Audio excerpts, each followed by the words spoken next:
back to The Price of Business. I'm your host, Kevin Price, talking to you about you and your business. I tell you, it's your business. If you're a medium or even a small business, to figure out how to be more competitive and how to develop relationship between you and your customers. And loyalty programs have existed now for years with large corporations. They've only expanded over the last couple of decades, and the reason why is because obviously they work. I've got a gentleman here today, James Duchenne, with a company called Sean Amplifier.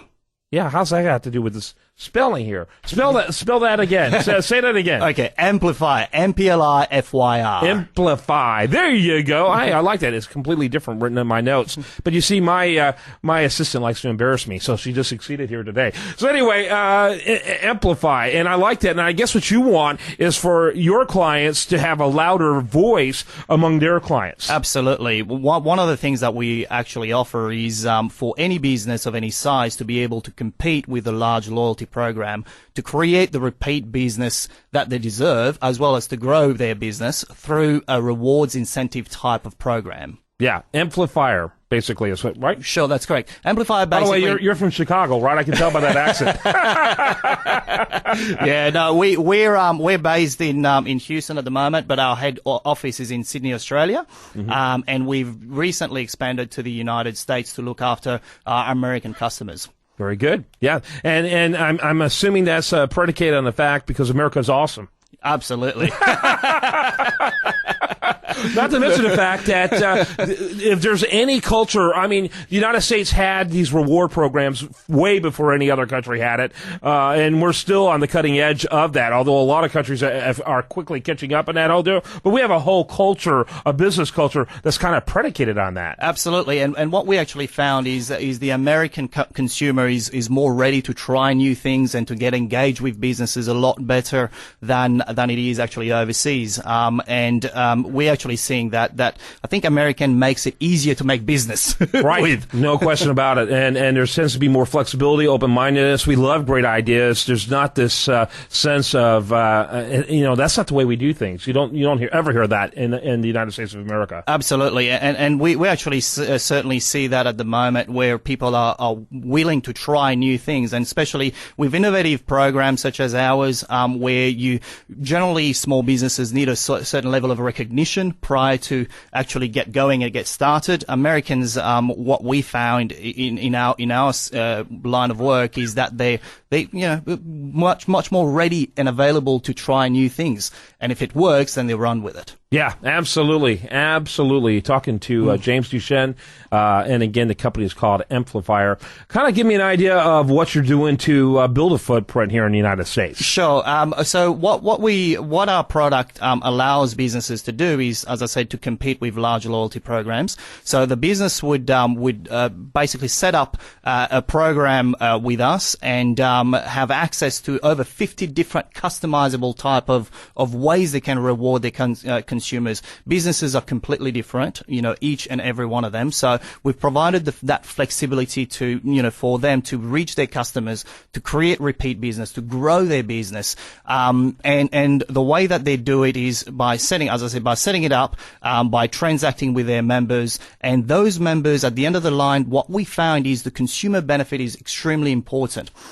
If I give you 10 points, you'd say, what do I do with those 10 points? However, if I give you 10 points and I say you can exchange it for American Airlines miles, you can exchange it for hotel points, you can exchange it for cash, item vouchers, discounts, you're much more readily available as a customer for me to engage with. And that's exactly what we provide. The more flexibility, the more value. Absolutely. Yeah. And the consumer get to choose. It's almost like a currency rather than a barter system. Yeah, absolutely. And the beauty about this is whether you're on holidays internationally, whether you're here in the United States, you can earn all of these points, what we call universal points, into one central account, and you can then decide what you want to do with it. There are no different amount of cards. You don't have 20 cards in your wallet, you've got only one type of card, and it's called a universal card, universal point, so that when you go to a business, you don't have to rummage through your wallet to actually find what it is. I'm sorry, I started giggling because I started thinking ridiculous thoughts, which I often do in this show. I was thinking, for example, in Australia, you were saying that law firms and CPAs have really gravitated towards us, and so I was thinking like the don't blow law firms, right? You know, for every DWI you get 150 points. You know, it's like going, wow, that's just mind-boggling if you think about that. Absolutely, and what we found as well with the professional services, it goes beyond points, because our system allows you to go beyond points in the sense that, okay, come to us and we can create our own tier level system. So you can be my great customer, somebody else comes to me, you can be my greater customer, which is a level 2 customer, level 3 customer, and each one of these would attract different benefits to you. So level 1 customer would get a free coffee upon arrival. Level 2 would get free valet parking and free coffee. And level 5, I don't know, maybe a couch, maybe a weekend away. So you are able to transmit all those benefits to the people that you're currently engaging with. Mm-hmm. And then what it actually does in the marketplace is that there's no differentiation in terms of your buying power now, because this program is really affordable to it's targeted at small and medium businesses. So now these small and medium businesses can compete with the larger one that usually had the funds to actually create those programs. Right. I like that. That's interesting. So, what kind of cost is there for a business to be able to minimally participate in that? Sure. We have no setup costs or implementation fee. We don't have which is different than most of these reward programs. Absolutely. We don't have a subscription fee. What businesses do is pay as they go, such as mobile phone credits, really very much in the same line. They purchase the points as they go to reward their individuals and their customers, whether it is a business customer, whether it is an individual customer. So each point costs 2.5 cents. So as a maximum, you'd be looking at 2.5% of the revenue for the rewards to these customers that they have. So when they run out of points, they can then top up.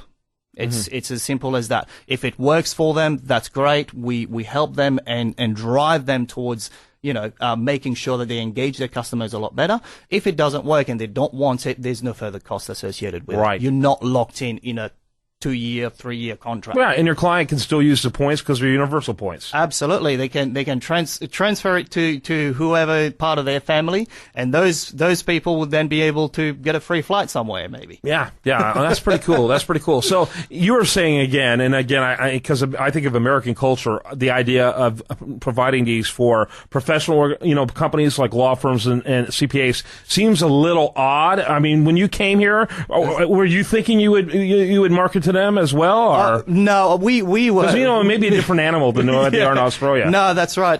We were thinking differently when we started this project. I mean, it's a patented system that we have to manage the universal points. And we were thinking more retail angle, the usual, the go and buy this, or coffee cup, the restaurants. But what we found was that why not allow it for everyone? Right. And the CPA, for example, or the accountants or the lawyers and all that, sometimes they do want to differentiate themselves from the competition. They want to look after their customers because they're not repeat customers every single day. So they want to say, hey, I'll put this in your mind that I've got it there. So when your friends talk to you about it and say, do you have a CPA, or do you have an accountant? Do you have a lawyer? They say, oh, well, hang on. Oh, I just got, 100 or 200 points for my purchase from there. Yeah, you should go and have a look at this one. And like that, what we find is it basically grows that customer base, through the engagement and incentive that they provide. Interesting. All right. Again, James Duchenne, the company is called Amplifier. The website is amplifier.com, amplifyr.com. Yeah, all these web guys, all these tech guys don't know how to spell. But reality is they ran out of that word long before you came along. amplifyr.com. Amplifier.com. James, thanks for being with us. A lot of fun. Thank you very much. People need to get information about that. Nonprofit organizations in particular seem like a no-brainer for this. But a lot of companies, you always thought you'd like to compete when it came to this area of creating loyalty through points. Here's an opportunity for you to do it regardless of the size of your company. Make sure you find out more. Thanks, James. Thank you very much. All right. When we come back, we're going to have more for you. Do want to remind you, best content here shows up over there at usdailyreview.com. While there, like it on Facebook, follow it on Twitter.